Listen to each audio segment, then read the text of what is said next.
Good morning to most, good afternoon to others, and good evening to the viewing audience across the pond. My name is Jason Myles, and welcome to another episode of This is Revolution Podcast. If you are a returning listener or subscriber, welcome back. So glad to have you here. If you're a new listener to the show, welcome. Join us. If you do enjoy what you're seeing, and make sure you like and subscribe on your way out. It's a passive gesture that goes a very long way. I want to send a big thank you out to the patrons that joined us for a bit of an intense movie night, a departure from what we've been doing of late, of kind of more fun, silly movies. We watched kind of an intense documentary, Let It Fall, about the LA riots and the history that preceded the riots, 82 to 92. Thank you again, Jerry Salmon, for setting that up. Thank you, M. Toussaint, for showing up. And where were you, Pascal? We coming for you. You know it. Just kidding. It's okay. But we will be doing a show on the riots with some people that were there next week, next Thursday. So I'm excited about that. Also, I want to give a friendly reminder. Do you have June 8th reserved on your calendar? I hope you do, because June 8th we'll be in DC. Beyond the Black Jacobins, CLR James and the Struggle for Socialism in America keynote speakers, Adolph Reed, the Pascal Robert, Daniel Tutt, what? Vanessa Willis, C. Derek Varn, as NT calls him, my stunt double, Billy Bunton, and I'll be there. Doing what? I don't know.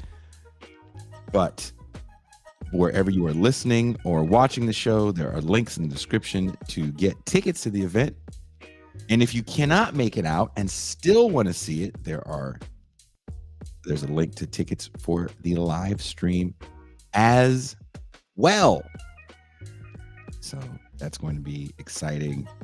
It's, God, 6 weeks away? Love the live shows. And there's even more live stuff that we're planning also for later, early in the fall, I guess we can say. But today we are here to talk about the struggle to be gay in Mexico, for example, which is the title of the book that our guest wrote. Our guest today, Roger Lancaster, has written a book that provides an in-depth examination of the complexities of gay identity and experiences in Mexican society. Not just an identitarian view, but an all-important class analysis as well. The book is an exploration of how individuals navigate and negotiate their sexual orientation in a cultural context where traditional values, norms, and religious beliefs often clash with modern attitudes towards sexuality and LGBTQ plus rights. Through a blend of personal narratives and sociological analysis and cultural critique, Lancaster offers a nuanced perspective on the struggles and triumphs of being gay in Mexico and what it means for the rest of the world. From the book, The Struggle to Be Gay in Mexico, for example. If I have made my mark, the reader will see that gayness as the concept actually circulates in everyday life among ordinary people, is in no small part an unfiltered desire, a frustrated wish, a receding referent, a capacious utopian longing for a better life that takes shape under definite material conditions and aims at a discernible horizon of happiness. This might sound something like Jose Muñoz's inventive claims in Cruising Utopia, but perhaps it might be better to invert Muñoz's assertions about an abstracted queerness, which he sees as the future utopian idea.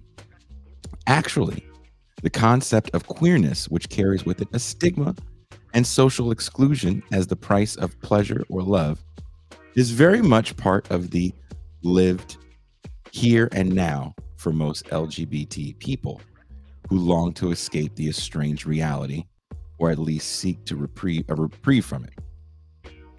What people who work worry, and wish generally aspire to is a gay future, that is to say, a happy, unfettered one. The reader will come to make out something of the class content of these very strivings in the following pages. Reflection on this, the class character of gay struggles, is largely absent in Munoz's book and other works that purport to delve into the utopian dimension of LGBT life. Occasional references to class notwithstanding, the nucleus of Munoz's utopia seems to be found in a curiously segregated social imagination, in ethnically homogeneous bars and clubs where participants, free at last of the white gaze, pose, and model conjugated race, ethnic, sexual identities. It seems to me that this acknowledgement of what we do when we aspire to gayness, recognition of the primacy of the class condition of our evanescent scenes and flickering identities, neither closes off nor reduces or narrows the meanings of gay life, much less does it augur their retreat into ethnic enclaves. Rather, it opens up to wider solidarities and connects us with other struggles for dignity and a decent life. Or such, at any rate, is a sentimental gay socialist utopian wish for us, that life might be more pleasant and more fulfilling, gayer, even after the music stops. This is a book about Mexican gay men, of course, but this is also a book about all of us. The reader will judge whether I have been reductive or synthetic. That again is from the book, The Struggle to Be Gay in Mexico, for example, by our guest, Professor of Anthropology and Cultural Studies at George Mason University. Please give a big TIR round of applause for Dr. Roger Lancaster.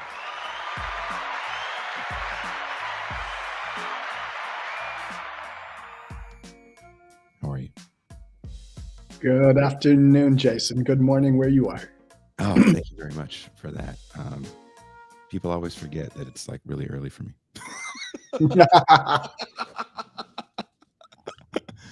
And it's not like I sleep. Thank you again for taking the time to speak with me. I really appreciate it. I don't know if you know this, because I didn't even tell this to you when we were talking beforehand. You showed up on my radar because we have so many people in common. Right. And I've been wanting to get you on the show for a while now. So, well, that's very kind of you. Thank you, Jason. A big thank you for taking the time to come out. The stars aligned. You wrote a book. You're doing press. Publishers don't do publicity anymore. They used to be more active, and they've devolved all of that onto authors, and that's okay. You get to go around doing tours, doing podcasts and so on, and it's fun. It's a different world post-pandemic, right?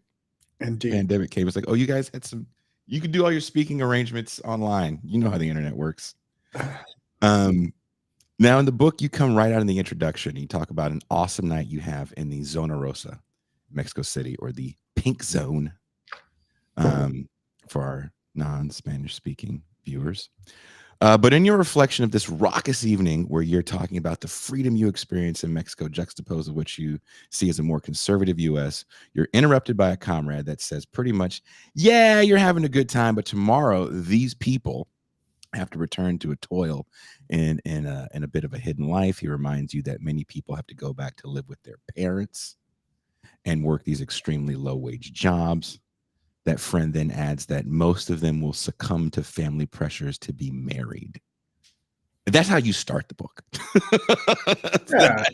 So tell me a little bit more about this, because I think you said it happens in like 2006.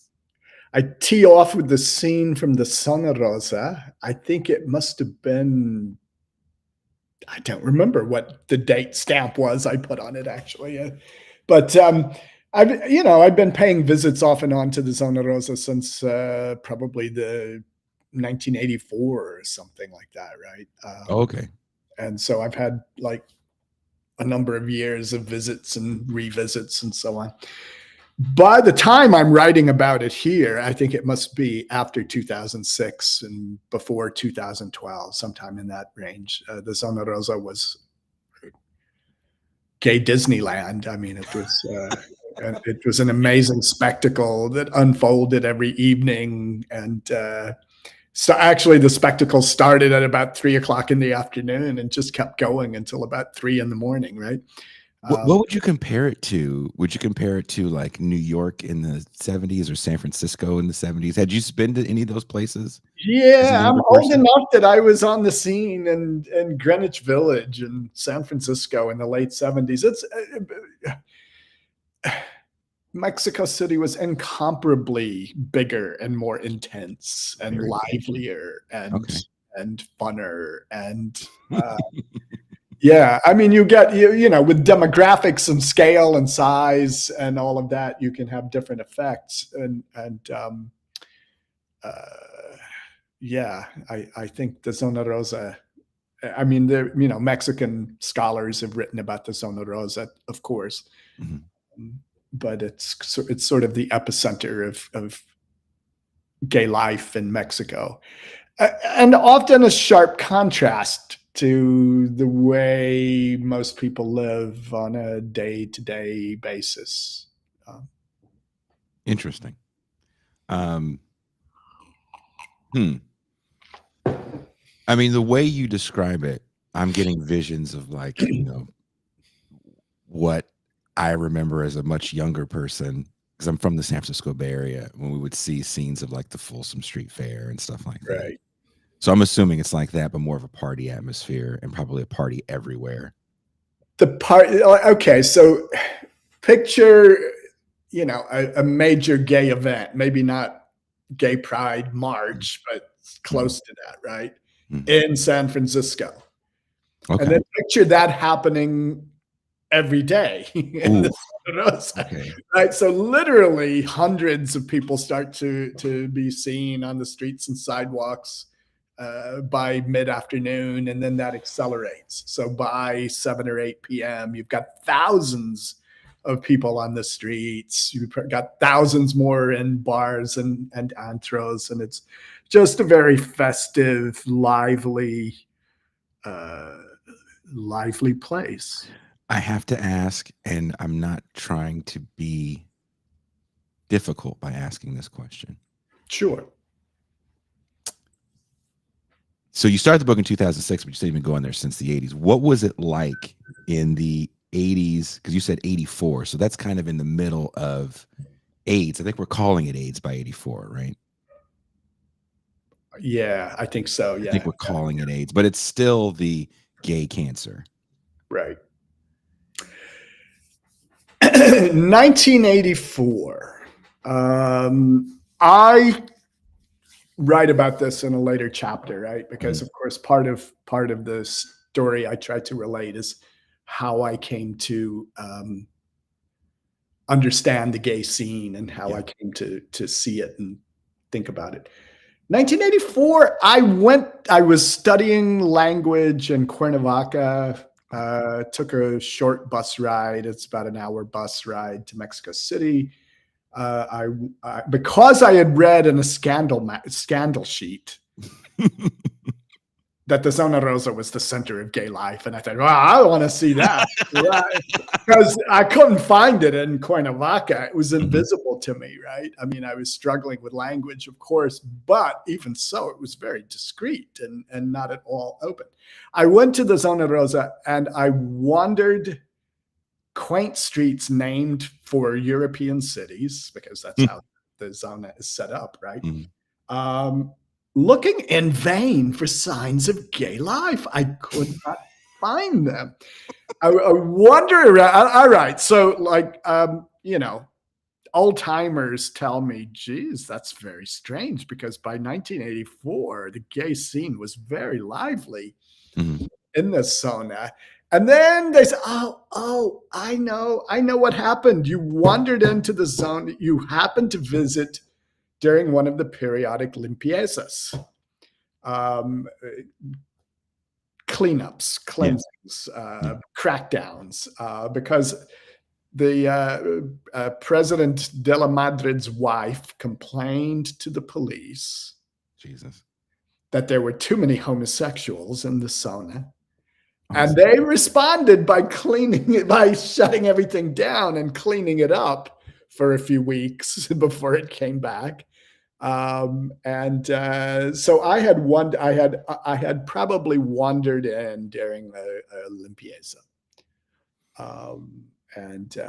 So there's a little piece of the picture, right? I mean, gay life in Mexico up until the late neoliberal period had been punctuated by a series of openings and closures and openings and closures, and let it out and then put it back in the box. And even after the neoliberal period, I mean, one of the penultimate, the final chapter in the book talks about how authorities in Mexico City and Puebla subsequently shut down the scene in the Zona Rosa again on very careful not to be homophobic or anything. Yeah. On a completely different set of rationales. And of course, what neoliberalism gives with one hand, it takes away with the other. And it took back a lot of the gains. And there's an interesting political side story there, right? I mean, I don't know. I can't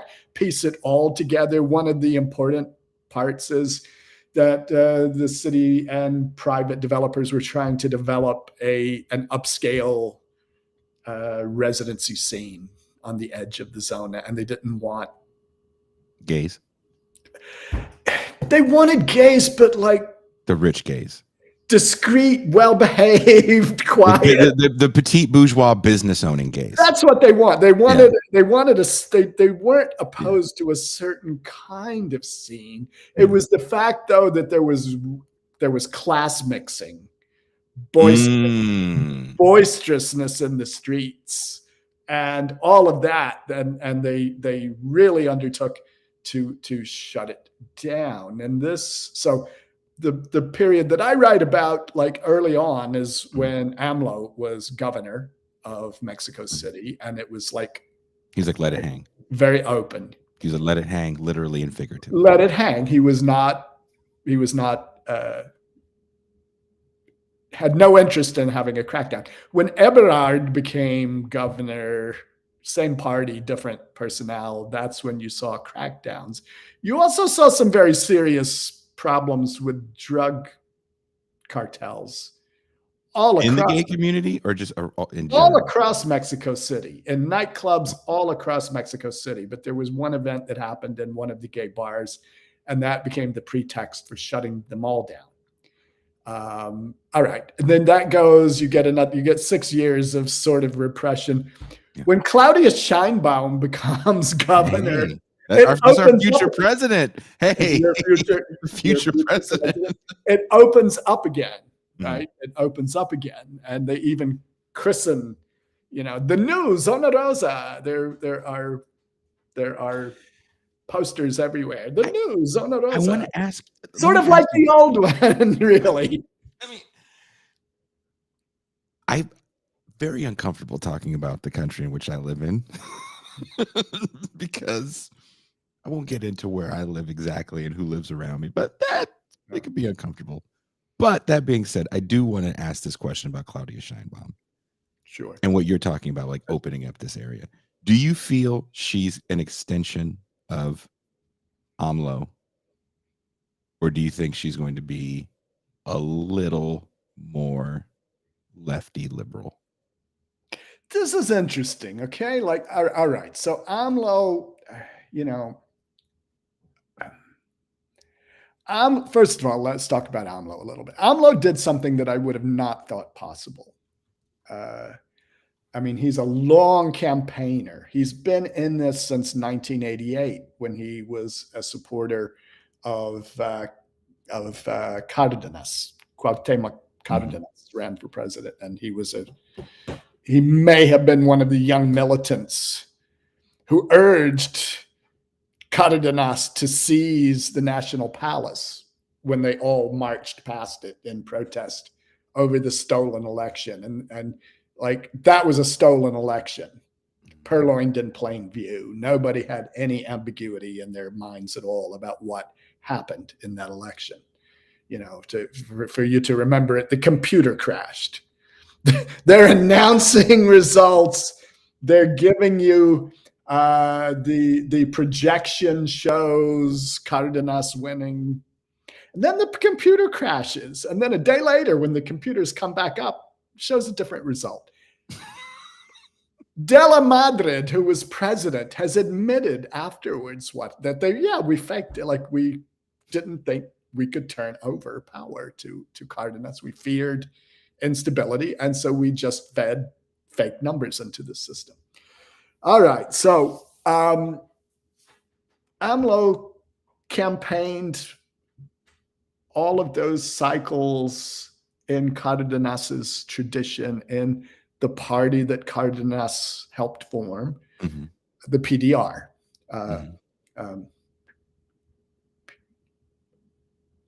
PRD, I'm sorry. I know what you're talking about. It was volatile. One wonders whether the 2006 election was also stolen. There are reasons to think so. There are reasons to be skeptical. It looks like a kind of a low intensity fraud to me. But so AMLO keeps campaigning. He keeps campaigning.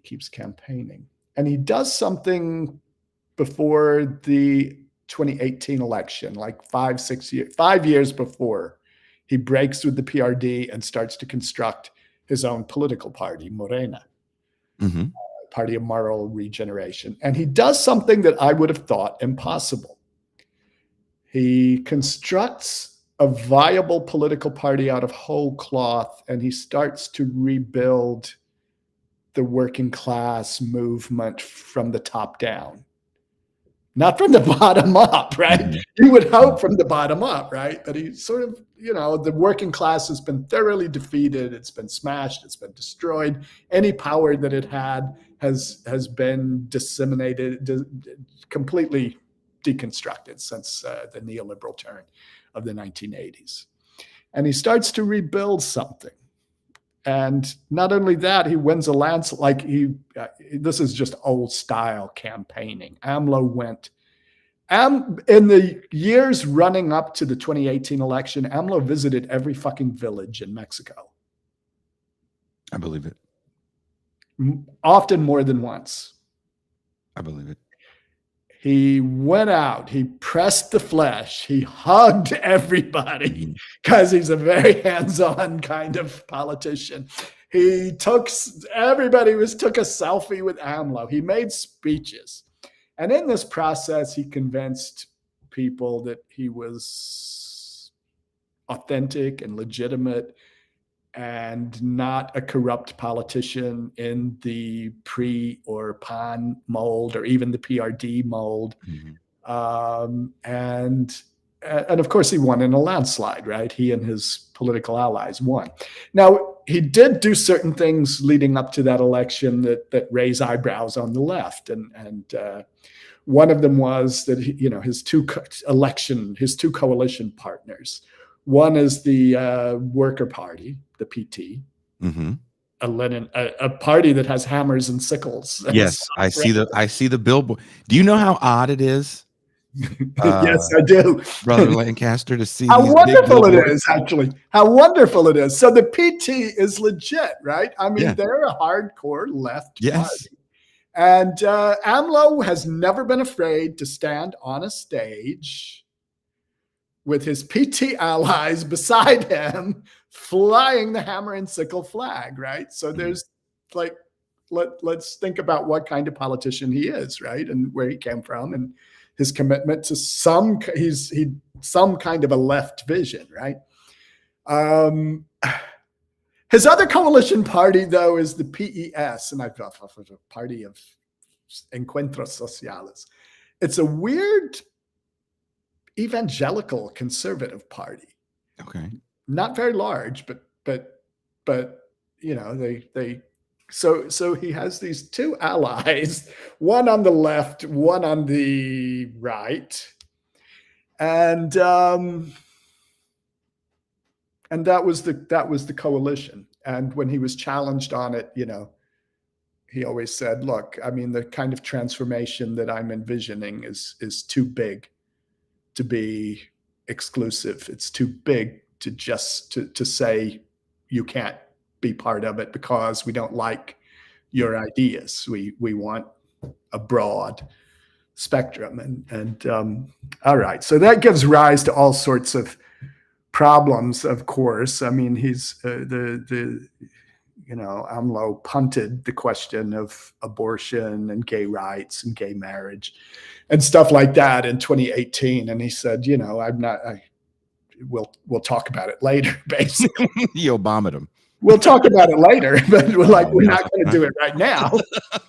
Meanwhile, the courts are deciding these things all in one direction.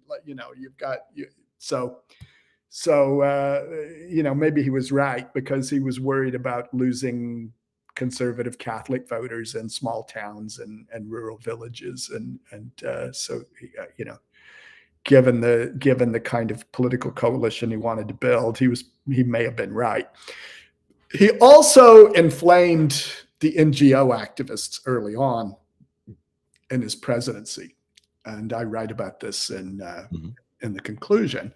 But, the NGOs had been running social welfare programs that the government basically paid the NGOs to do various kinds of medical and social welfare programs. And AMLO looked at that and said,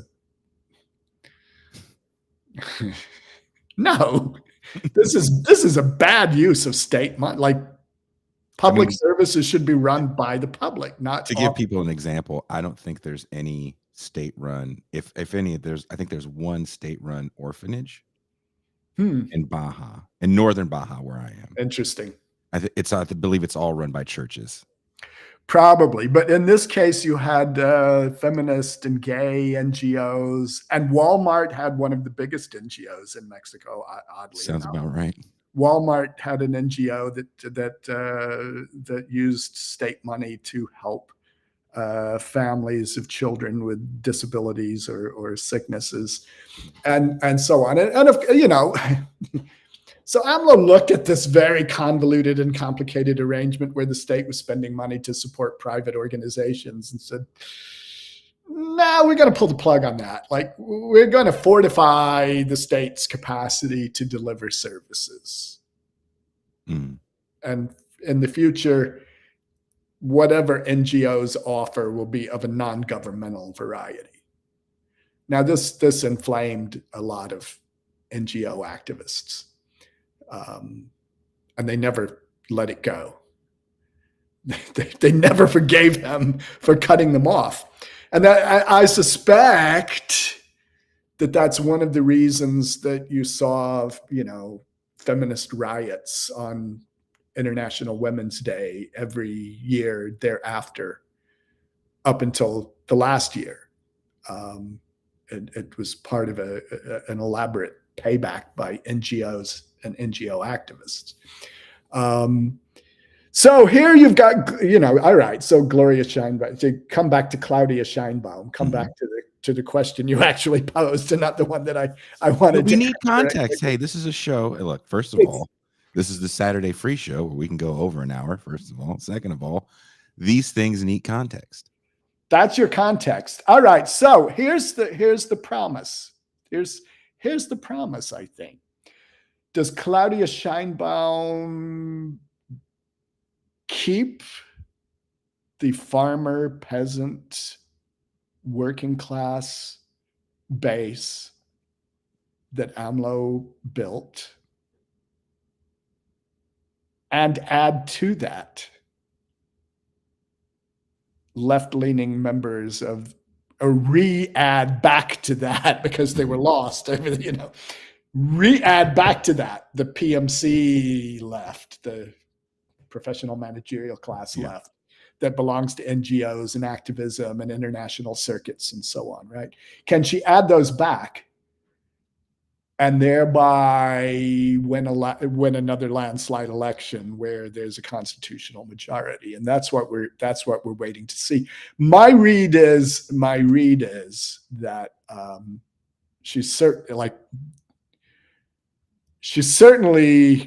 got the attention of the NGO types, and she's got their support, right? So we'll see how God bless her. I hope she prevails, right? I had worried that having a Jewish woman run for president would be too much for a deeply Catholic culture. And I had wondered about that, but that doesn't seem to have developed. Like, that doesn't seem to be the case. People, like, she wears that ponytail that echoes the way ordinary indigenous descended Mexican women dress. She dresses like a respectable office worker. That's a really good analogy. It's not fancy dress. That's a good analogy. It's a typical woman office worker. And when I look at the scenes of her campaigning, the way ordinary working class and lower middle class Mexican women embrace her, it's like, oh yes, honey, you're one of us. Those aren't fancy. Look, there's no polo stores here. Right. And she's not going across the border to pick up any designer stuff. She looks like a bank manager. She looks like a lower level middle management. And she also gives off a vibe. I don't know how to put this, right? But like, sometimes she gives off a vibe that, like, she wouldn't be bad to work under. Like, if you were being managed by her at the workplace, she wouldn't be horrible. She would give lots of pizza parties. So here, look, I mean, she's stiff, and she's kind of like, I think, I don't know if you watched the debate. I watched the debate a couple of weeks ago, and Galvez, her PAN pre-PRD coalition. That's right, because they all got in bed together, right? All of the other political parties in the country formed a coalition to try to stop her, right? Mm-hmm. All right. The Galvez kept saying, "You're a cold and an unfeeling woman," and like that is literally. Eres una mujer muy fría y sin sentimientos, so something like that was the exact phrase. And so there is, but so she is a bit stiff. She is a bit cautious. She speaks slowly. AMLO also spoke very slowly. I mean, she's a scientist, though, right? If I'm not mistaken. She's a fucking physicist. She's a Nobel Prize winning physicist, right? Is she? Like, she's a Nobel Prize winner. I don't remember that, but maybe she was part of a team that won the Nobel Prize. Yeah, I believe so. She's a very look. All right, she doesn't wear this learning on her sleeve, like, she doesn't show it off, right? She's very careful not to show off, right? Because that would be unseemly, and it would also be, it would be off-putting. You got the base to think about here. Yeah. But so yeah, she's an extremely accomplished woman who's devoted her life to politics, who could have easily had a career as an extraordinarily well-paid scientist, and instead she has devoted her life to politics, and she hasn't gotten rich in the process, as far as anyone can see. Another snarky remark by Galvez after the debate was something like, "Well, if you haven't," I think Scheinbaum said that she lived in an apartment, and Galvez said she lives in an apartment, not a house. So, like, if you haven't acquired assets by the age of 60, don't you think you're a little bit slow? Eres un poco way. You're a bit of a slouch, don't you think? But that, like, let's be clear, that does not hurt her in the polls. that remark does hurt Galvez in the polls, I think. So I don't know. I'm hoping for a 60-40 showing at. I'm hoping for a landslide. I'm hoping for a constitutional majority again. I'm hoping that the second floor of the fourth transformation, as she's been dubbing it, right? I'm hoping that gets off very well. She did. She had a 30-second, video, and among the images that she shows you, I don't know, indigenous women, working class men, something, a gay kid in front of a rainbow flag, something. As she goes through a series of images that gives you a sense of the kind of a coalition that she's trying to build. But there's no black people, right? I'm just kidding. I don't know. Actually, I have to look. There shouldn't have been. There's like 8 in the whole country.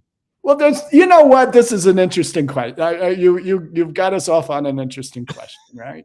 I mean, actually, there are Afro-Mexican villages on the coast of Oaxaca and on the coast of Veracruz, in a few places. They've often blended with indigenous populations and are hard to discern on phenotypic characteristics, right? I mean, but there is a kind of a blending of African and indigenous in certain coastal zones, and no, I know we're a huge minority, and that's okay. I was just teasing. I was totally teasing. I do want to shift gears a little bit and get back to the book. Sure. I don't want to use the word intersectionality, but you discuss the intersection of race and class in this book and how it relates to the struggle to be gay. And in the first chapter, you talk about a person you name Eric. And I was telling you off air that got to me. It got to me. So good. You're doing something right? It's like you've written a book or two before. This one was 30 years ago, believe it or not. Oh, so yeah. But the story of Eric was I don't want to say bittersweet, because I don't think it is bittersweet. For me, it was a heartbreaking story. You want to tell us a little bit about Eric? I'll try. So Eric is one of 13 children. He grew up in a working class type farming family. His mother converted to Jehovah's Witness and took a lot of the family along with her when she converted. So he grew up in a certain kind of a milieu that belongs to, I don't know, village life in the surrounding area around the city of Puebla. And I tried to recount his experiences. And I kicked the book off with that as a first chapter because I think it gives you a good immersion into common experiences. He is struggling with coming out. And, I record some of our conversations. It's around 2010, I think. Maybe 2011. I think the book says 2011. I date stamped them in the book. So I don't remember what it is, but I date stamped them, right? Yeah. So he's struggling with coming out, and we're having conversations about it. And, I'm saying, well, it's not as bad as it used. Like, lighten up, man. It's better than it used to be. And he's, well, my cousin came out and his family ran him out of the house. He lived on the streets and now nobody ever mentions his name. Mm. And yeah, okay, but it's all right. We go back and forth. Eventually, though, his father discovers photos and journal entries and stuff like that, and kidnaps the boy. And the father and two older brothers kidnap the boy and subject him to a week of beatings and chastisements. Which is insane to think about. It is insane to think. It's insane to think that, oh, you're Yeah, doing what?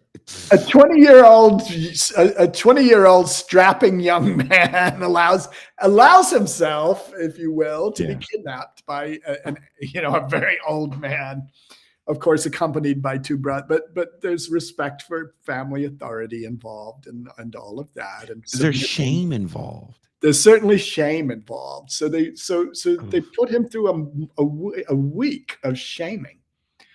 And they put him through a week of that. And I was surprised at the outcome. I mean, he's on the phone with his he's on his secret phone because the first thing they did was they took his phone, but he had a secret backup phone somewhere, right? He's been on the phone with his boyfriend, and he's been in contact with a few other people. And to my surprise, he toughed it out. Right. To my surprise, he toughed it out, and he didn't.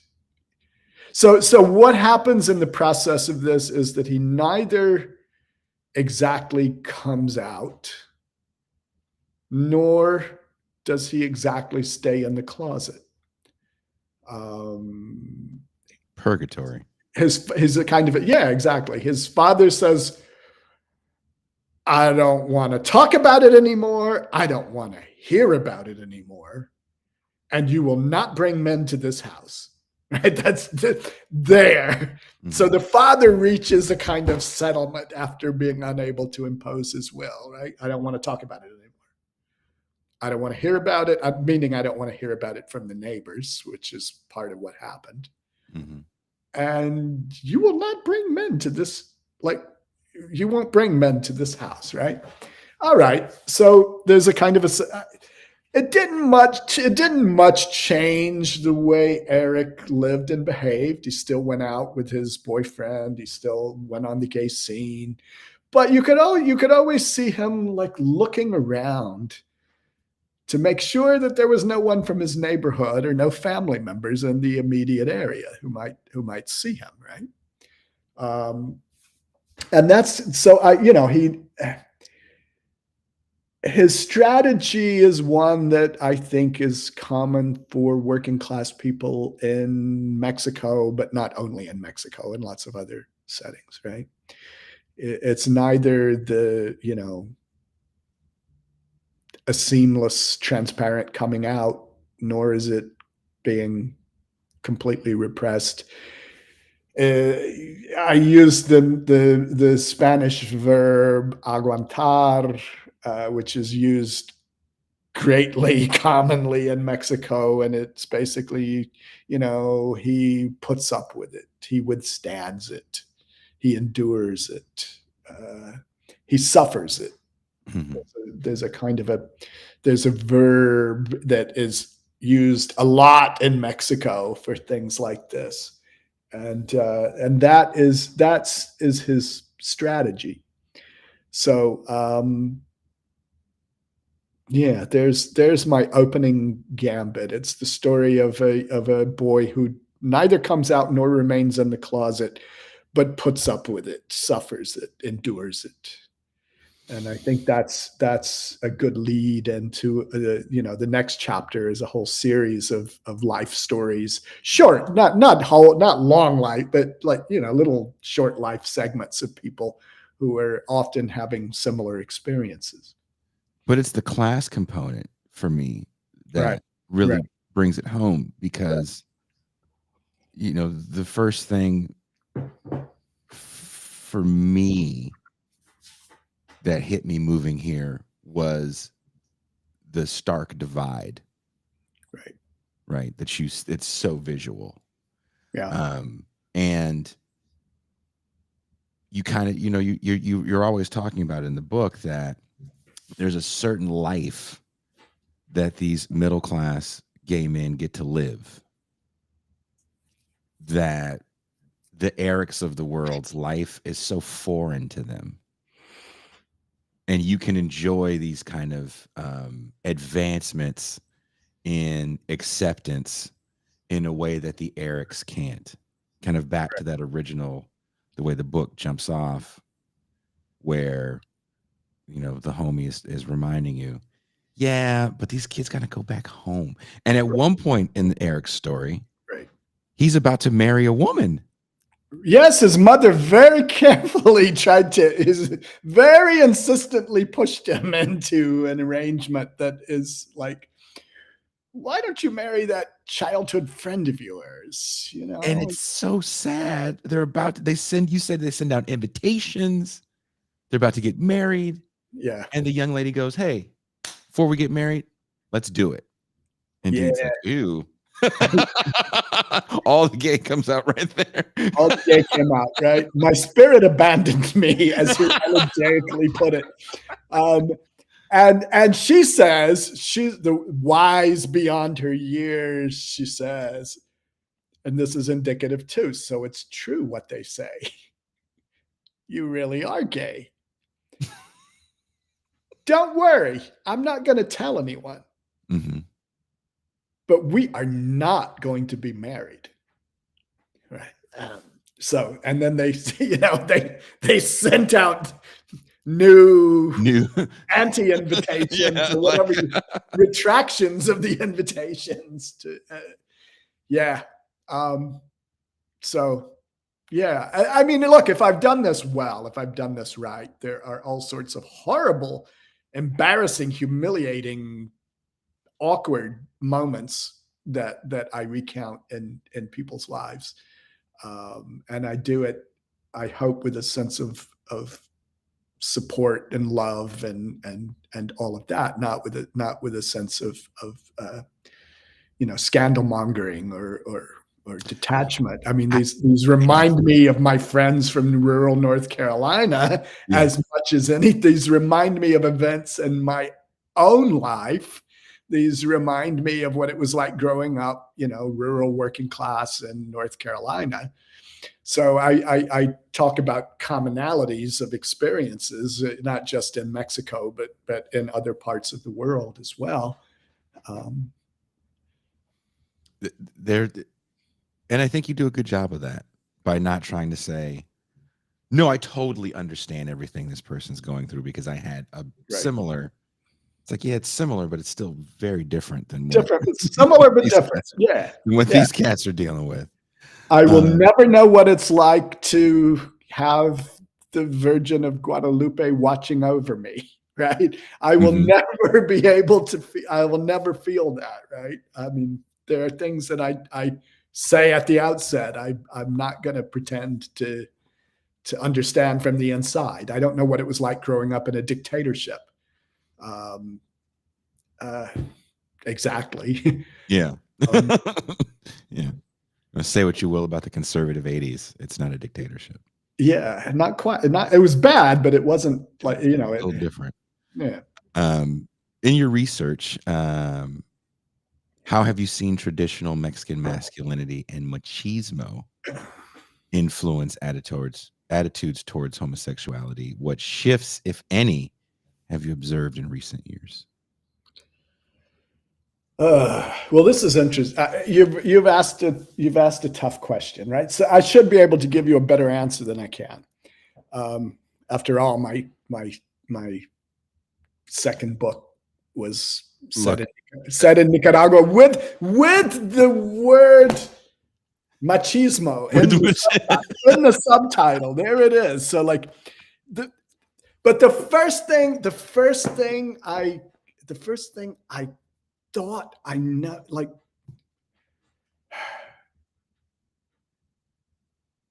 machismo in Nicaragua always seemed much more prominently figured to me than machismo in Mexico. So there's Mhm. something. I know Mexico is the land of machismo, but Yeah, like a little bit. it seemed more exaggerated as a concept in Nicaragua.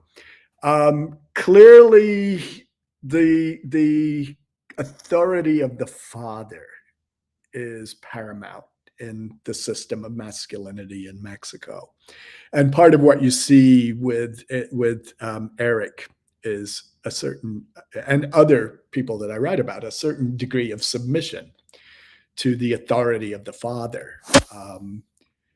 And this is a somewhat different framing than what I talked about in Nicaragua, because fathers in Nicaragua were mostly absent. It was mostly female-headed households, and so on and so on. But in Mexico, you had a more conservative marriage and kinship system.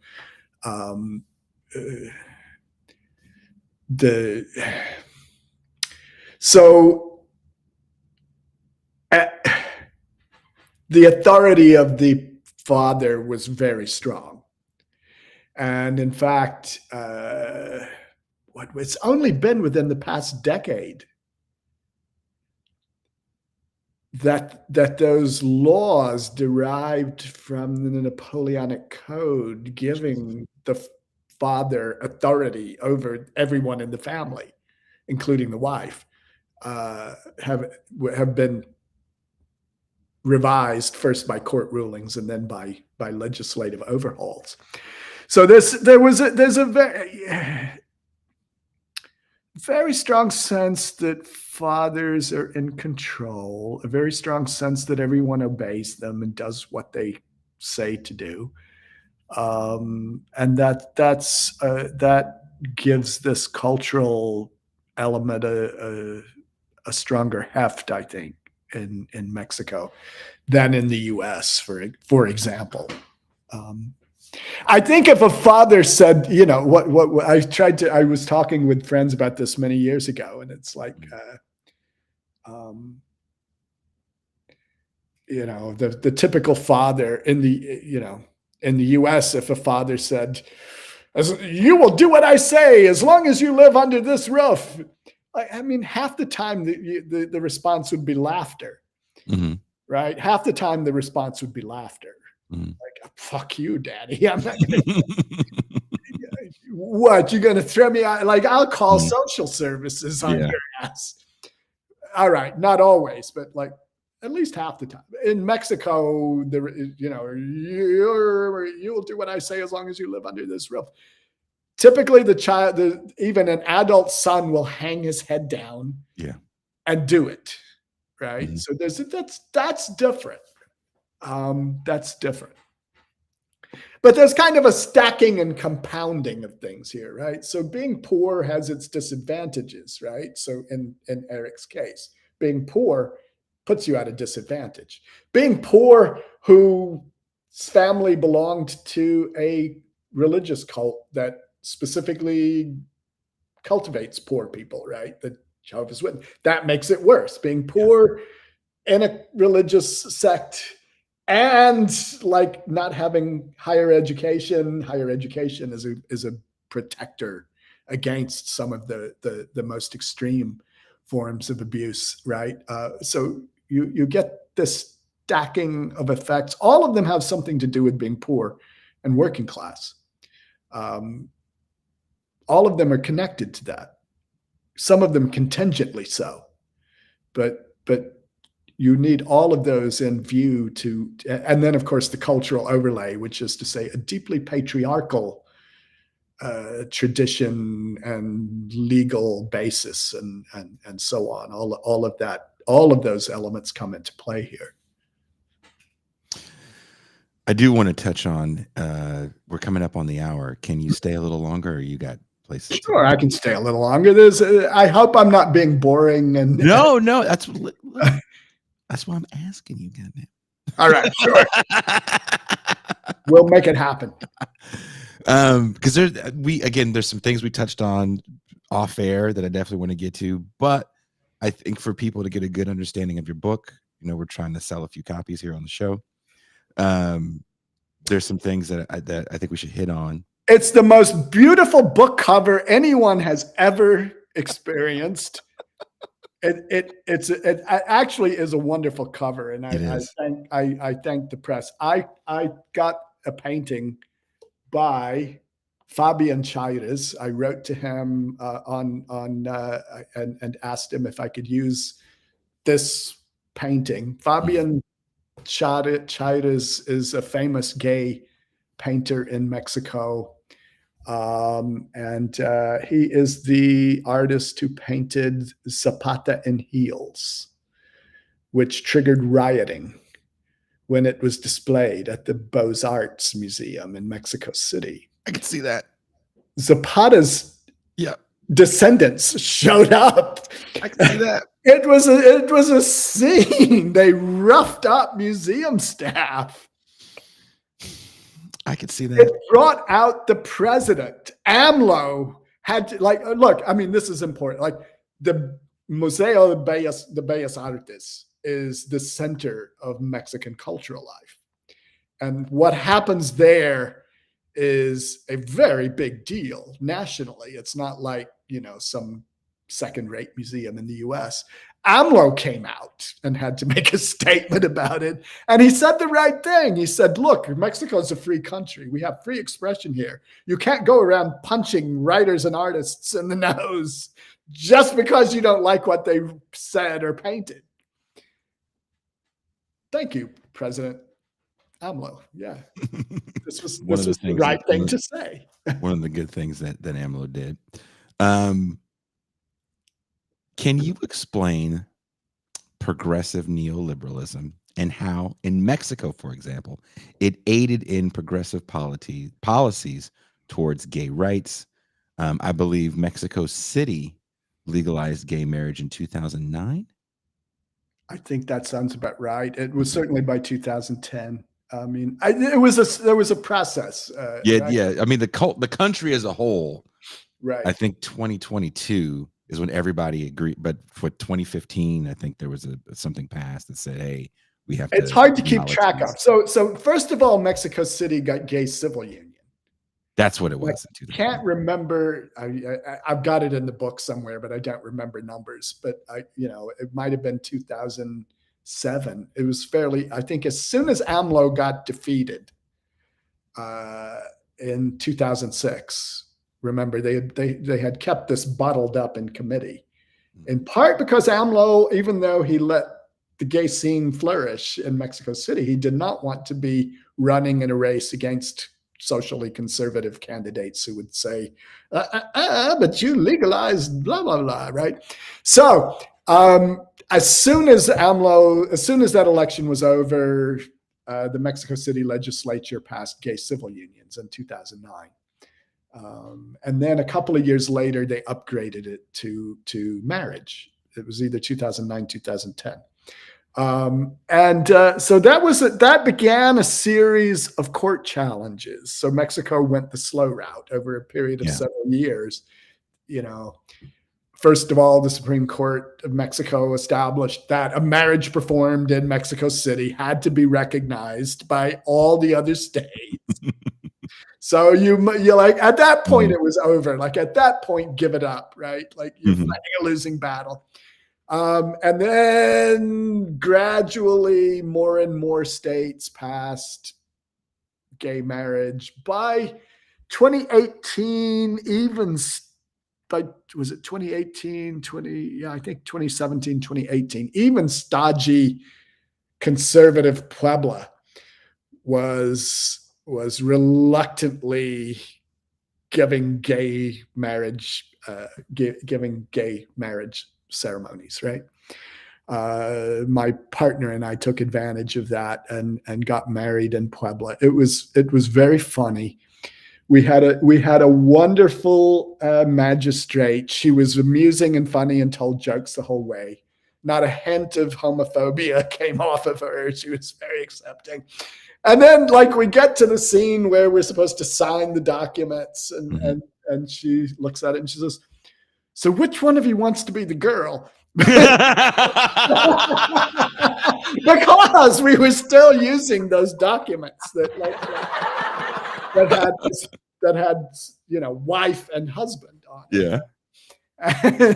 And Enrique said, I'll do it. So anyway, it worked out. We have our official marriage license has the old gendered stuff on it, but that was even stodgy Puebla, right? Was doing it by then, and I think they've changed their marriage laws since, but they were doing it under court order when we did it.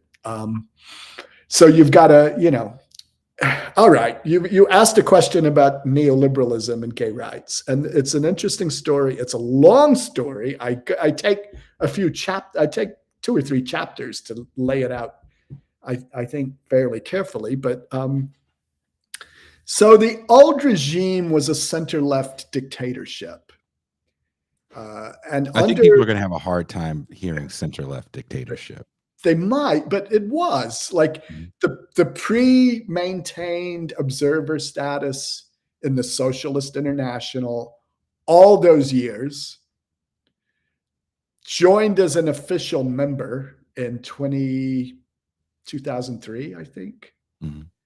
The PRI has roots in the Mexican Revolution, and those roots included socialist, social democratic, anarchist, sometimes communist, liberal, conservative. Those roots include a number of different kinds of factions, right? But certainly the presidency of Lázaro Cárdenas put Mexico, what was the slogan of the presidency of Lázaro Cárdenas? For a workers' democracy. That was a little too much for subsequent presidents to bear. So they retired that official slogan of the PRI. But so the PRI is a kind of a center-left dictatorship, and it lasted all those many years. It's true that, maybe by 1968, when the regime slaughtered protesting students in Tlatelolco, by 1968, you had a very serious loggerhead. You had the viciousness of the regime was exposed. And I don't undercount that. I don't undersell it. And even after the slaughter of, it's unclear how many hundreds of students, they went on a campaign. They went on a low-level assassination campaign and to clean up the left in rural villages, to suppress youth countercultures in Mexico. But this was like the figure responsible for that, who then goes on to become president. Even so, was very close to Fidel Castro. Was maintained close ties to Allende's Chile. Was very friendly with the PLO. In other words, there was still enough of a left-wing tradition in the PRI that you had a certain posture there, right? And anti-imperialist, pro-labor rhetoric was not unusual for the PRI at that point, right? So you had by 68, the revelation of a kind of a vicious hypocrisy. But even so, you still have, a country that's nationalized oil, that's nationalized the subsoil, that redistributes through broadly redistributive mechanisms, that's increasingly corrupt. Don't lose track of the corruption. That was a real thing, and it really bugged the fuck out of people. But all right, so then 1982, the bottom falls out, and Mexico embarks on, the bottom fell out precisely because of the Volcker shocks, right? So the price of oil comes down, the interest rates go up. Mexico is unable to pay the interest on its short-term debts and defaults. It had used those short-term debts to nationalize industries, by the way. All right, the bottom falls out. Mexico then embarks on a neoliberal path from 1982 on. And it's an increasingly neoliberal path. The government sells off its assets more and more. This creates the richest man in the world for a while, Carlos Slim. Carlos Slim was not an especially wealthy Mexican before. He was a political crony, and he acquired Telmex, the Mexican national phone company, for a song. He didn't even pay anything out of pocket. Jesus. He repaid the state gradually based on profits over the next few years, right? He didn't, nothing out of pocket. And he turned this monopoly into a constant money source, got in early with cellular, and catapulted himself to the richest man in the world for several years. All right. So the story of neoliberalism sounds kind of like post-Soviet Russia. A lot like that, yes. Yeah. A lot like that. The political cronyism was your best way of getting access to the state goods that were being sold off. And remember, Mexico, because it was a center-left dictatorship, had a lot of public goods, right? The railroads, the train services, etc. The electrical company, I think, remains national, but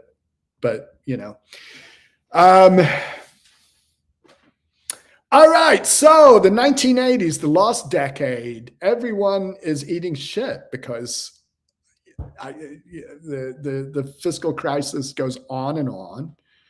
The IMF imposes harsher and harsher requirements. Life expectancies decline, infant mortality increases, average height drops, and like by all measures, the 1980s were grueling. So you have that period when neoliberalism is imposed, and it's still rolling out into the 90s, right? So. And does NAFTA hyper speed that up? NAFTA 1994, in the run up to NAFTA, they do even more things to put working class and peasant people at a great disadvantage. So, and then the second fiscal crisis, 1994, the tequila crisis, happens in rapid succession, and you get another several years of intense suffering. So let's be clear, I don't want to, the neoliberal transition decimated working class power across Mexico. It snatched out from under people all the kinds of supports that had been developed under the center-left regime. And we're talking subsidies. We're talking small business subsidies, small farm subsidies, all kinds of things like that. And exposed people to perilous, dire conditions. And that continues all the way on through Vicente Fox's term in 2000 to 2006. It's one long story of the rolling out of neoliberalism and the kinds of suffering that caused. But at the same time, this is the tricky part of the book, right? This is where things, your listeners may agree or disagree, right? Or your readers may be annoyed, or maybe I am annoyed, right? At the same time, because you have a dictatorship in decline, because you have traditional forms of political discipline in decline, you also have the growth of certain kinds of personal freedoms, and those become more evident in the 90s than in the 80s, but certainly by the 90s. All right, think about you have a proliferation of satellite dishes everywhere. Mm-hmm. And Mexicans use pilfered codes to get onto the world via satellite dishes. Mm-hmm. Everybody had pilfered codes. I don't know. How do you run a whole country off pilfered codes? I'm still trying to figure out how you run a whole country off stolen power. Maybe, yeah.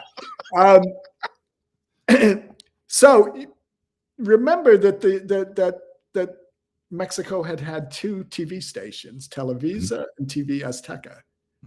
One was Azteca was state-owned and very friendly to the government, and Televisa never got in the way of the government about anything, right? So you had two TV stations, and they closely guarded information. But once those satellite dishes went up,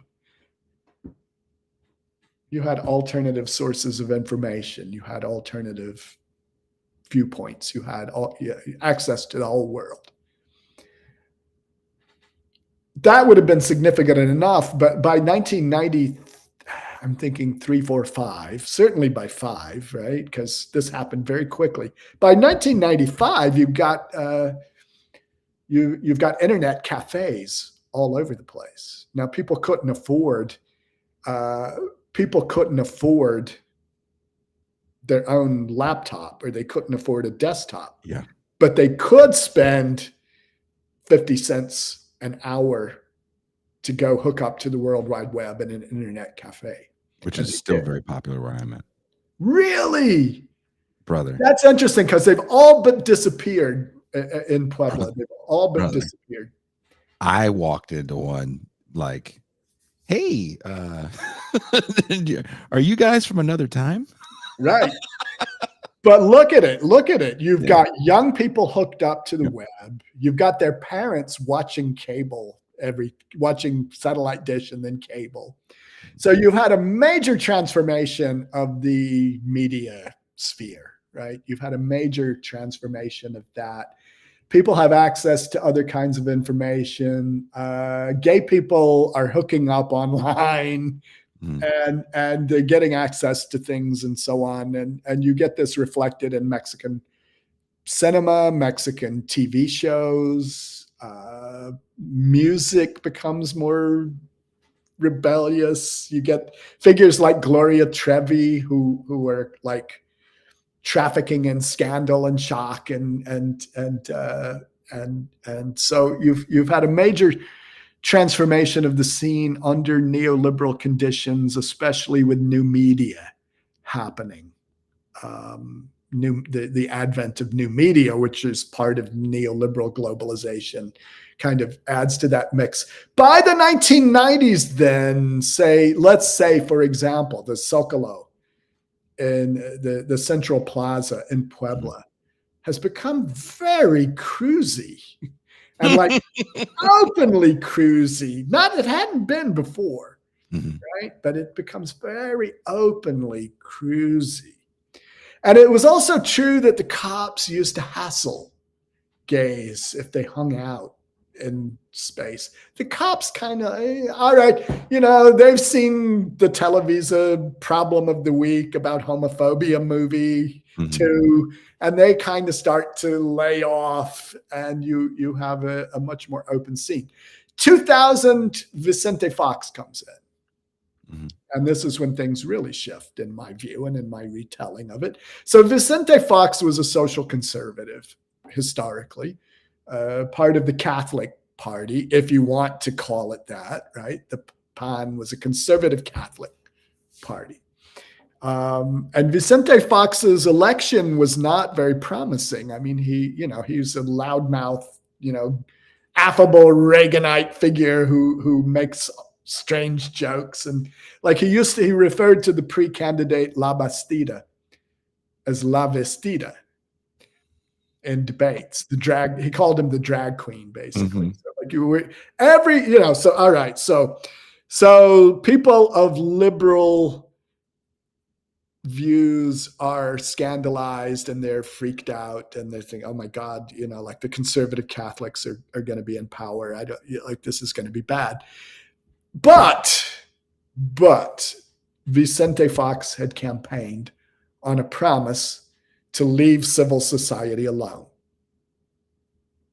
Now, remember, the center-left dictatorship had never let civil society be. They always were like, no, too many gay bars, like be more discreet, or you're organizing what club? So Vicente Fox campaigns on a promise to respect civil society, a new thing, okay? And he did. Not only did he respect civil society, within 2 years, he's forming a commission to draft a national law that will consolidate a happy relationship between the neoliberal state and civil society. In other words, the legislation empowers NGOs to be involved in national development projects and so on. Thus begins the flow of money to NGOs that AMLO eventually unplugs, right? But in all of this, local authorities, whether they belong to one party or the other, stop harassing gay establishments. They stop sitting on liquor licenses and so on. And what you get under Fox is a flourishing of gay scenes, even in second-tier cities like Puebla. I mean, the scenes go off the hook in Mexico City and Guadalajara, but even in conservative second-tier cities like Puebla, you have a visible, flourishing gay scene. So the relationship, all to say, I try to lay this out under the rubric of the gay dialectic or something, right? And I call it the gay dialectic, right? So everyone who's lived under capitalism has lived under exploitation, and under clawback and under conditions where workers are oppressed. That's everyone who's lived under capitalism has experienced that.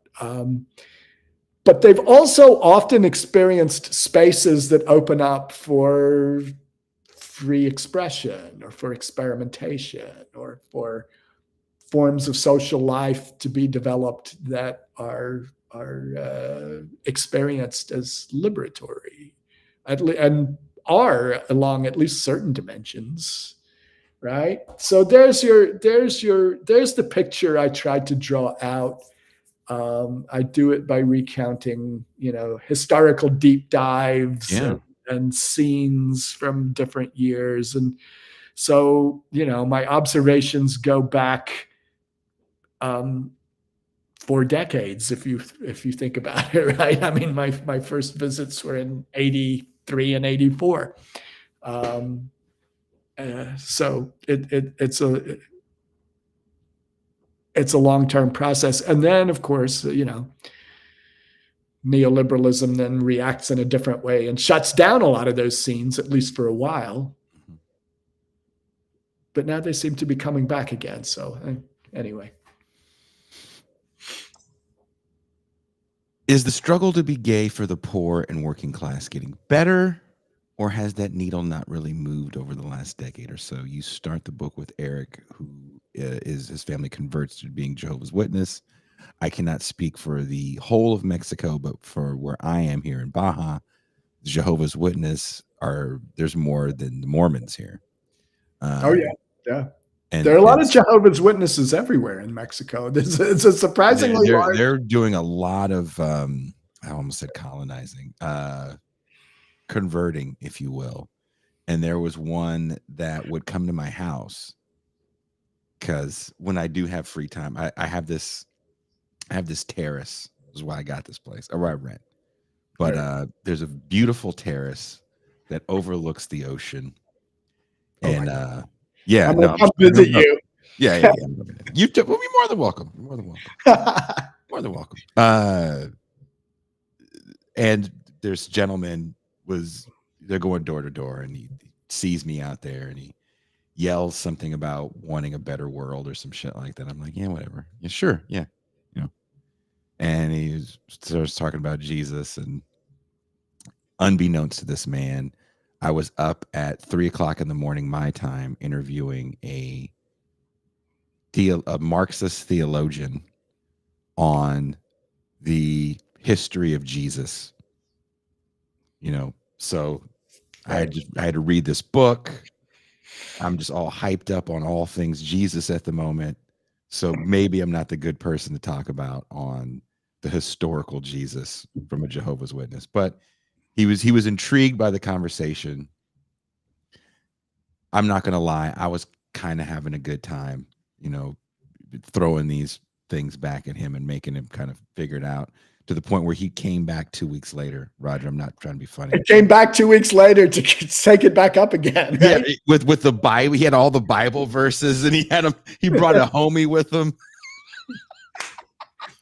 Right? He probably sought some help from a colleague to rebut he would come back with the homies. Like, hey, there's this colored fella over here in the Colonia that's making me think about Jesus. And eventually, because I don't know anything about all I know about Jehovah's Witnesses is that Michael Jackson's one. They don't have birthdays. That's all I knew. Eric was surprised when I told him that the Jehovah's Witnesses had originated in the United States, because he thought they were a Mexican church. There's so many.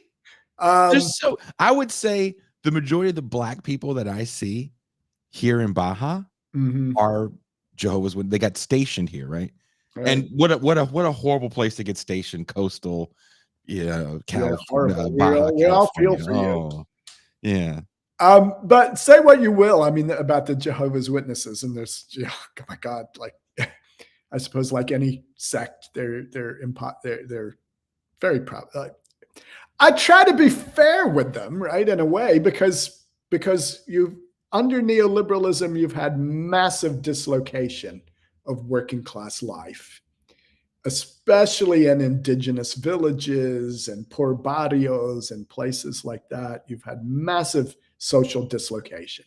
Yeah. And associated with that social dislocation comes problems like alcoholism and wife beating. Yeah. And serious forms of personal disintegration. And the Jehovah's Witnesses offer these people a lifeline. They say, we'll help you get your shit together. We like you believe with us, and you'll stop beating your wife. You'll stop being drunk. Your life will be better. And a lot of people sign on. Like, I understand the appeal, right? And again, like, as intolerant as they are, they have always been an anti-racist formation. Like, they have always been anti-racist, right? So that's the thing that's crazy. So the guy eventually comes with his kid. He's got like an older daughter. I have older children. We're talking.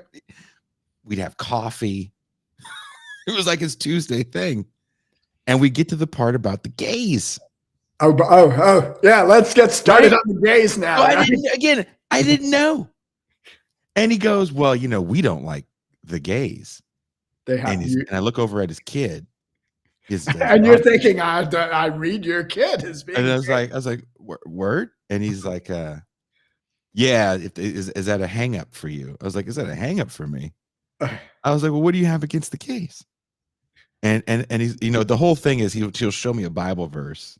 Yeah. And my whole thing is like, okay, but it's, if you want to believe that there's only 10 commandments, probably more than 10 commandments in the Bible, if you really break it down.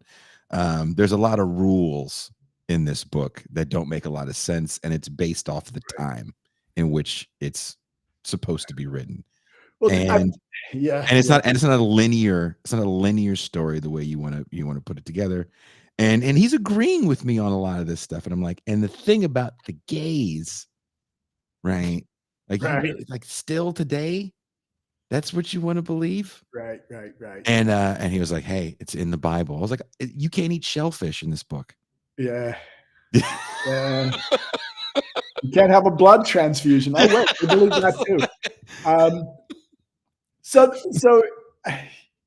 the Jehovah's Witnesses have been part of my professional life all the way back to the Nicaragua days, because part of what I looked at in the very poor slums of Nicaragua were some of the conversions to Jehovah's Witness there during a revolutionary period, but also a period of life during wartime and so on.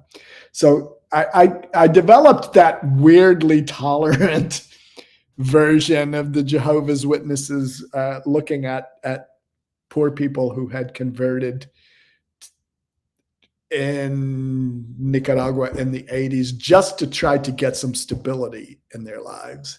And oddly enough, that story still kind of carries forward into Mexico. Like, it's pretty clear to me that that Eric's family was similarly dislocated and unhappy about it, and feeling all of that, and move into a sect that gives them some comfort, right? And some like you said, some support. Sometimes they give like literal financial support if people really need it within the church. It's an interesting experience. And then I was in the Zona Rosa one day. It must have been 2000 or like sometime around there. And so this young Black woman from the US approaches me, and she's got the watchtower with her. And I say, oh, I know where this is going. And so she's striking up her proselytizing conversation. And I say, oh, Jehovah's Witnesses.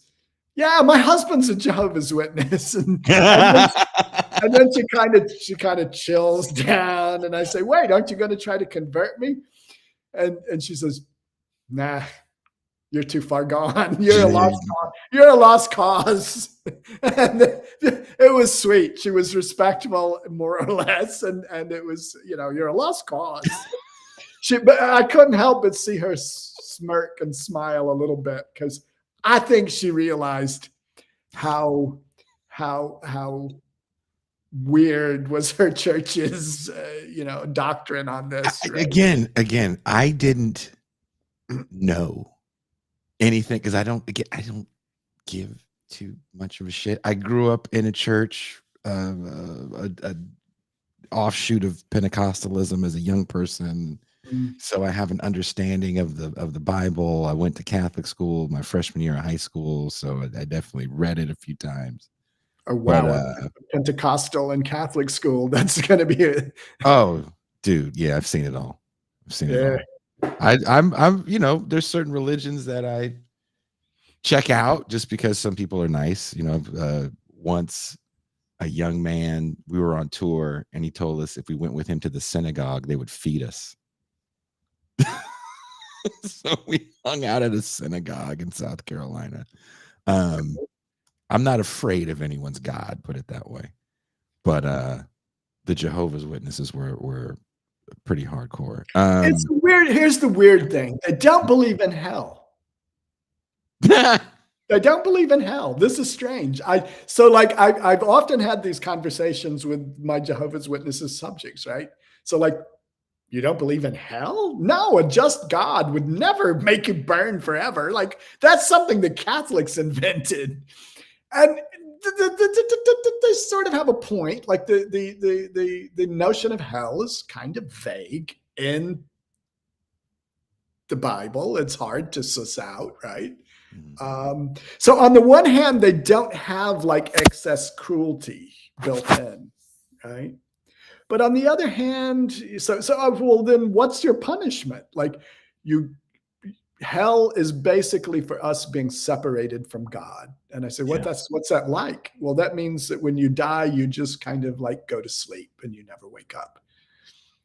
And I said, well, that sounds good to me. Like, I mean, that doesn't sound so bad. I mean, so they have a set of ideological notions that are weirdly tolerant and kind. And then on the other hand, they somehow leverage that to keep people very much under control and very much I mean, yeah, very much under control. And yeah, someday we'll do a book on that too, I suppose. But Yeah, like I said, it's there's a lot of them. I love it when I go on my run hike and they're out there like football players with their like telling everybody directing like a huddle. 'Cause I live on a dirt road, dude. wow. Yeah, it's a bitch to come up here and do all your proselytizing. But how does Mexico compare with other Latin American countries when it comes to the rights of the LGBT community? This is a good question. I mean, look, I think for a while there was a competition between Mexico and Argentina, and it was a problem because Argentina got out there first. If I'm remembering correctly, with gay marriage, and so like Mexico City, the officials there were upset because they had been passed by and they couldn't claim first place in this. So that was part of why they rushed to pass things in Mexico City, but it took a little while longer in the rest. Things have changed all across Latin America, and they've changed with the exception of a few countries that haven't, right? But there's been a wave of change, more acceptance, less harassment, a modicum of legal rights. And I don't know. It seems I suspect that it's not altogether different from other Latin American countries, but I know them less.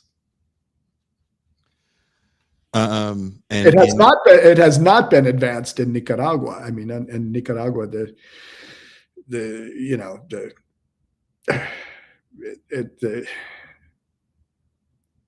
the Ortega regime has been rather repressive of gays' rights, women's rights, and other things like that. What about El Salvador? Because their president's pretty. That's a good question. I mean, I feel like, I mean, DC is like the capital of El Salvador. I feel like I should know more. There are probably 500,000 Salvadorans living in the DC area. Word. Yeah, you guys have a gang problem? It's a very big immigrant group here. Do you guys have a bit of a gang problem? So it's not like California was in the 80s and 90s. These are mostly people. These are people who have tried to escape the gangs. Okay, in El Salvador, I think, mostly. And it's a different, of course, there are gangs here. There are gangs everywhere, but they don't seem to me to be terribly visible. And sometimes you would hear, local police officials or something fretting about the Salvadoran gangs because somebody had put up some graffiti. All right, you got one piece of graffiti, right? Like, I need more than that to go on to think that there's a serious run in the city. I need a little more than that to think about like a gang infestation, right? Like one Batos Locos graffiti. Somebody watched Mi Vida Loca and it was like, okay. El Salvador, I don't know. So it would be really interesting to know more about, I don't know what that crazy man is doing there in terms of this, I haven't heard people talk about him from a moral standpoint and how he feels about that. Everything seems to be about his economic and, kind of tough on crime policies. So I would love to know, because he's a younger cat. So it feels like it's a tough thing to put 2% of your population in prison. Like that beats even the U.S. at its peak when we had 1% of the population. And they're killing a bunch too. That's getting totally underreported. He's doubled that number, and it's rather extreme. You should listen to right wing radio because they love him. Oh yeah, I'm sure they do. Because for tough on crime laws. The thing is that, I'm sort of tired of hearing this story, right? Like I've looked at the numbers. It's true. El Salvador had a terrible homicide spike. They had a terrible crime spike after the war. Mm-hmm. We know this happens. Like post-war countries go through turmoil, dislocation. High crime rates is an obvious part of that. You had it in the US after the Civil War. You had it in El Salvador after the Civil War. You had all kinds, like, all right, we know the story. Then there's a second chapter, right, in El Salvador. The gangs, it starts to come down, Yeah. but the gangs keep it relatively elevated. It goes back up a little bit. But then over several years, it starts to come down again. All right, we think, I'm speaking as an anthropologist here, right? We think that high crime rates eventually heal themselves. How's that? There's a kind of a social process that happens that starts to pacify that and to bring it back down to norms again, right? And you saw that, and in fact, all the strategies of this guy, of Bukele's predecessor, and even his early attempts at basically negotiating with the gangs were also bringing it down, right? And then he goes off the, like, quite a bit down, right? And then he goes off the hook because there's that one display of gang resilience or something, and he has a crackdown. Now, if we believe official figures, the homicide rate then goes down some more, a lot more, but it had already been coming down. Yeah, a ton more. And you don't want, like, so is the lesson that you suspend civil rights, lock up people without a hearing, run 200 people at a time through a judge to put them in prison for, is this how you're going to deal with it? Like, I understand that people in El Salvador like the results mostly, unless they have a son or a brother who's been caught up in this crackdown. I understand that most people like the results. I think people like to see. I think this goes across cultural lines. I think this goes across country lines. I think we like to see massive sweeps, because when we see it, we just think, well, what were you doing to get caught up in the first place? That's what scares me about the quote unquote success of El Salvador. Because it's being touted as, look, they had this violent country. There's now foreign investment in said violent country. And they don't get into the nuance of why there's all this weird foreign investment. A lot of that's crypto and no taxes and blah, blah, blah. But it's these massive sweeps people see. They see that everyone in jail with face tattoos. Right. And they're like, you got the bad guys. Why can't we do that back home? And people forget. And you also caught up some innocent people in those nets. But no one stops to think about that until 20 years later, when your country's Innocence Project does their Netflix documentary. Unless it was your brother or son. Right. And then you have to fight for 25 years so they can have 5 years of freedom before they die. Right. We don't even know for sure. I mean, I don't think El Salvador ever released official vote tallies. They were reported on Twitter. By Bukele, but I don't think the official. I don't think there was ever an official real release of the vote. Now, I'm sure he won re-election. I'm sure he won it in a landslide, but I'm not sure what that number was. This is why, I mean, this is a problem for AMLO, but it's also a reason to think that AMLO is good. Like, so AMLO came in on it, like he says, we're going to run down the narco war. And we're going to do it with hugs. Yeah. Not bullets. Now, he didn't mean hug the narco high command. He meant we're going to create opportunities for the base for the base of the narco, for the Would you kids caught say, up in it. We're going to try to lure them out of a life of crime and back into. We're going to do it gently. Would you say, Roger, that a lot of Americans look at narco violence as through the lens of the movies, and everybody's like a rich Caballero-looking cat with a gold-plated 9mm, and they don't understand that a lot of these cats aren't that well-to-do?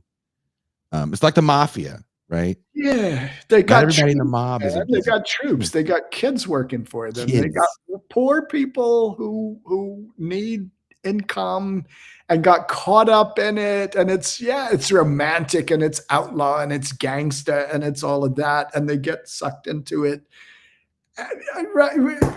So AMLO refused early on and continues to refuse to have a crackdown, to have a massive set of arrests like that, right? And I think he's right. Like, I'll go out on a limb here. I have unpopular opinions on a lot of things, but let me go out on a limb here, right? He's correct. And that's to his credit. It also is a weak point for him, because one of the things it means is that the homicide rate has been coming down, but it's been coming down more slowly than you would like to see. Yeah. 6 years, it's come down. It's not, we would like to see it go lower because there's a very high homicide rate in Mexico.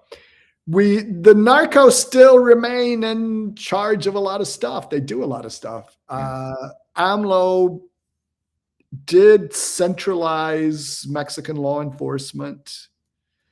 A lot of people on the left were upset but again, you need I don't know. It seems to me you need a strong military police force in order to deal with a problem where the narcos probably have more sophisticated weaponry than you have. Yeah. Right. Yeah. I mean, you need some kind of, but he's not been using it in a vulgar or ostentatious. He's not been using it. No, it's not a hammer. It's not a hammer. So you've got a lot of stuff going on there. Some people say AMLO has been too friendly with the military. Yes, that's what I've been reading. A lot of people want to say that, but come on, get real, right? Like, AMLO got into trouble with the military a couple of years into his tenure, and I can't remember the exact details of it. There was a confrontation. The military had captured one of the narco high command's sons, and the narco went crazy in the town around and started shooting shit up. AMLO sent word down to release the boy, like, let him go. Like, better that he go than that hundreds of civilians die in this exchange. The military did not like, there you go, one of the El Chapitos, that's correct, says Bad Lefty. The military did not like that. And they signaled it. Okay, Mexican military has been withdrawn from politics. This was one of the great triumphs of Lázaro Cárdenas in the 1930s. The PRI had originally 5 pillars, and one of them was labor unions, and one of them was peasant unions, and one of them was the military. Mm-hmm. He retired the military. He took it out of the picture. He said, the military no longer participates in political life. And that's good. All right, that's good. The military signaled its displeasure with AMLO in the strongest terms that I've ever seen in Mexico. So it's going to sound mild, but think about what it means in Latin America, right? So the 4 or 5 retired generals, they were important. They're retired. Mm-hmm. They're not active. 4 or 5 retired generals signed a letter criticizing the government's comportment in these events. All right. Now, I know that sounds mild as fuck, right? in a region where military coups are the rule rather than the exception, in a region where the military historically gets involved in stuff to very bad effects, this is a very strong signal. After that signal was sent, it seems to me that AMLO's government went to great lengths to try to mollify the military. And it, I would have done so. I think any rational person would have probably done so. You don't have a throwdown with the military in a country like Mexico. And one of the things that he's tried to do is to increasingly divert military to projects that you and I, Americans, would understand very well as Army Corps of Engineer type projects, right? So he's tried to steer more of them into things that look like what the Army Corps of Engineers would do in the States. And I think our colleague Jesus Hermosillo has written about this in response to some of those criticisms of AMLO and the military. So yeah, I'm all for using the military to do construction works. It is interesting. I live near a military base. So if you've ever been to Mexico, and if you guys haven't been to Mexico, come visit down here. You will see a convoy every so often of armed men with a big gun on the back of the truck. Right. And you may be driving right behind it, just 10 and 2, you're fine. Right. But you're in narco zone. See, we don't usually see displays like this in Puebla. I mean, I remember that when the narco blew up some shit, right?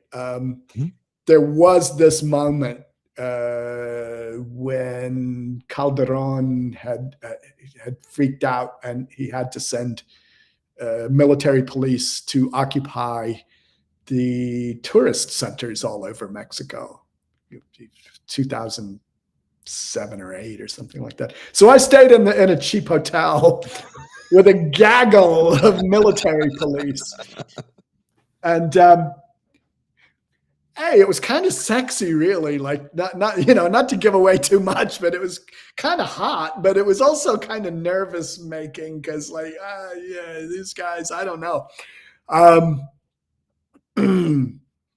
But yeah, I still remember after the massacre of those 43 students in Guerrero, some kid from Guerrero was saying, I'm devastated. Like I wanted to go into the military. Like this was, I thought that this was going to be but if you can't trust the military, who can you trust? Exactly. He says, and I'm thinking, oh my God, like you're blowing my mind with that. If you can't trust the military, who can you trust? But it's interesting because a lot of the people that, again, there's a lot of boomers that have come here to pasture, if you will. And I have coffee with them every so often when I'm working at a neighborhood cafe in downtown Rosarito. And it's interesting to hear these old vets talk about how they feel about seeing armored personnel, because you get a debate every time you see it. If there's 3 or 4 OGs, as I call them, around the cafe, and we're eating outside, or and the military vehicle goes down the street, one person will always say, I feel safer whenever I see that vehicle or those vehicles go down the street. And right when they say that, someone else will, I don't like it. Right. I don't think that's how it's supposed to be. I figure if a shootout starts, I'm less safe than so. Yeah. Yeah. It's interesting living in a place where sometimes you can tell there's a narco kid in the school when the military is there, when the school lets out. Right. And it's like, why is the military there as crossing guards today? Wow. Yeah. It's yeah.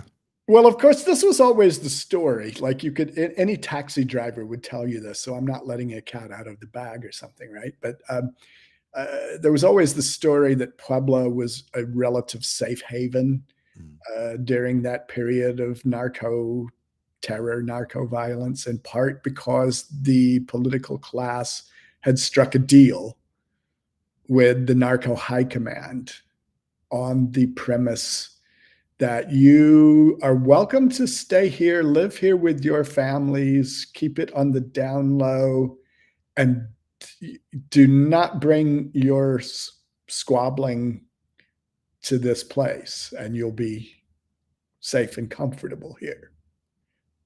And this, I suspect, is true. I mean, how do you ever verify a rumor like that? You will notice that when, I forget which president, whether it was Calderon or Peña Nieto, I think maybe Calderon staged an arrest of one of the narco high command. He was living in the suburbs of Puebla. Mm-hmm. They used the Navy to do it. Interesting. They used the Navy to do it, not the Army. The Navy was deemed more reliable. And even though the coastline is like nowhere near, like nowhere near, the arrest was undertaken by the Navy. I grew up in the streets, so I know to keep my eyes where they need to be, and which is not in their business. I know. I try not to. Yeah. It's helped me live this long. So, I do want to ask you this in closing, because I want to again thank you for giving us so much of your time. I really appreciate that. Again, I hope you enjoyed it. There's a reason why I've been talking to your silly ass for the last almost 2 hours. It's because I'm having a good time. I hope you are too. Cool. And I look forward to meeting you in real life when we go to DC. We'll do it. We'll definitely do it. I'm trying not to read the sidebar conversation. Don't do it. Because they will distract me and I will start responding to them. Unlike the other shows you go on, this show is filled with inside jokes and humor. So there's going to be a lot of humor in these comments. One of your viewers says, please come back. So there, I have an invitation. Yes.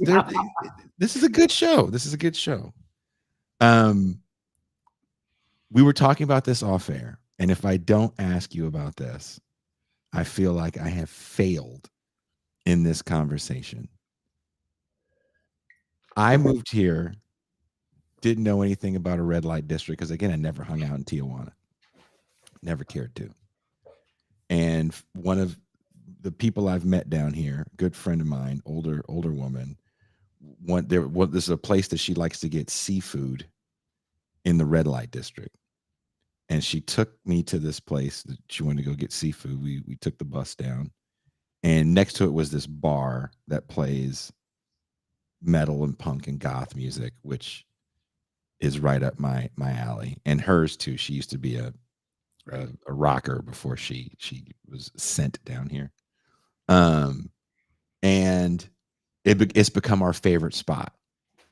On a day like today, she's off work. Hey, let's go take the bus down to TJ and hang out at this place. Neither one of us drink. They let us drink water and request music. It's fun, but it is in the middle of this red light district, which is, I'm not the biggest fan. Right? No one's smiling. Right? It's just sad women out there. It doesn't matter if it's raining or cold.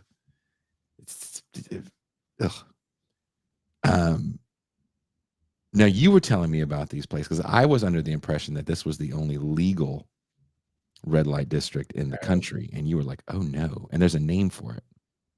Yeah. I mean, in Mexico, they're called zonas de tolerancia. Okay. Which is to say, the law hasn't exactly been suspended, but violations of things are tolerated. Mm-hmm. And so let's be clear. I mean, the Zona Rosa was basically historically a zona de tolerancia. It was a place where the laws against prostitution and homosexuality and things like that were not enforced, right? And that's, that was the history of the Zona Rosa. It was called the pink zone. What was the joke? It was neither red for prostitution nor white for social purity, but somewhere in the middle, right? It was pink. But my former student, Patty Kelly, did her dissertation at CUNY, and her dissertation turned into a book called The Zona Galactica, which is about her field work in a state-owned, like apart from having zonas de tolerancia, like there in Tuxtla Gutierrez, there's actually a state-owned brothel. So she did her field work with the prostitutes who made their living in a state-run brothel. It's not the only state-run brothel that Mexico has ever heard of. There have been other experiments going back to the Victorian era. The idea, of course, is to get out in front of the medical and social problems, to get pimps out of it. I mean, sort of the state becomes your pimp, as it were, right? Is that a better pimp? Is the state a better pimp? We think it's a better pimp, right? She concludes that, right? Okay. But there's, it has its drawbacks and stuff too, right? I mean, she's not written a book about, the liberating effects of prostitution. Far from it. It's a workaday world, right? And it's an interesting finding, I think she has. Not one of her subjects tells a story about how they were pushed into prostitution or how they were forced into prostitution and so on. They all tell similar enough stories. Their experience with working in a maquila was onerous and abusive and made very little money and left very little time for these women to be with their children. Prostitution in a controlled environment was safer, or they said that they experienced it as safer. And I'll say this much to that and point. Paid more. I'll say this much to that point about safety. I've never seen in public, right, rude treatment of the women, because they're just everywhere, right? And I've never seen, of course, any kind of fights at all. Well, that's so there is something to be said. There's an argument, right? Yeah. Yeah, I spent like a couple of hours chatting with one of the women that I had seen working street corners in the Zona Rosa, because the Zona Rosa is, a multi-purpose environment. It is the gay zone, but it's also, heterosexual table dancers and prostitution and so on. So I spent a couple of hours chatting with a woman that I had seen over decades.